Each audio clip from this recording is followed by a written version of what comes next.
প্রধানমন্ত্রী নরেন্দ্র মোদীর নিরাপত্তা ভেঙে ভেতরে প্রবেশ করে বিক্ষুব্ধ জনতা। মূল গেট ছাড়াও আশপাশের দেয়াল ভেঙে ও টপকে চলে যায় নারী পুরুষ সবাই। হাজার হাজার মানুষের ভিড়ে নিরাপত্তা দূরে থাক, প্রধানমন্ত্রীর বাসভবন চেনা দেয়। এ সময় মালামাল লুট করে নিয়ে যায় বিক্ষুব্ধ জনতা। কেউ অসৎ উদ্দেশ্যে, কেউ বা ক্ষোভ ঝাড়েন মালামাল নিয়ে। একের পর এক আন্দোলনে উত্তাল হয়ে উঠছে ভারত। কখনো মোদি বিরোধী আন্দোলন, কখনো আবার ধর্মীয় বিভাজনকে কেন্দ্র করে উত্তাল রাজপথ।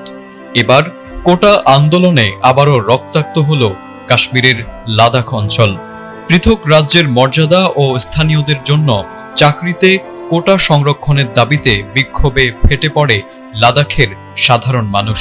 শান্তিপূর্ণভাবে শুরু হওয়া এই আন্দোলন এক পর্যায়ে রূপ নেয় সংঘর্ষে, যাতে প্রাণ হারান অন্তত 4 জন। রাজ্য মর্যাদার দাবিতে এবার তরুণদের বিক্ষোভে রণক্ষেত্র ভারতের লাদাখ। বুধবার কেন্দ্রশাসিত অঞ্চলটির লেহ শহরে পুলিশের সাথে সংঘর্ষে কমপক্ষে 5 জনের প্রাণ গিয়েছে।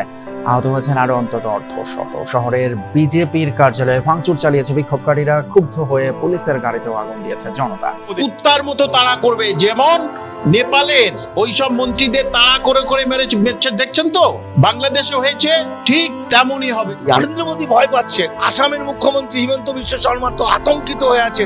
আসামের লক্ষ কোটি মানুষ বেরিয়ে পড়েছে। আজ আমরা সাবধান করছি, এরপর কিন্তু ডিসিশন অন্য হবে।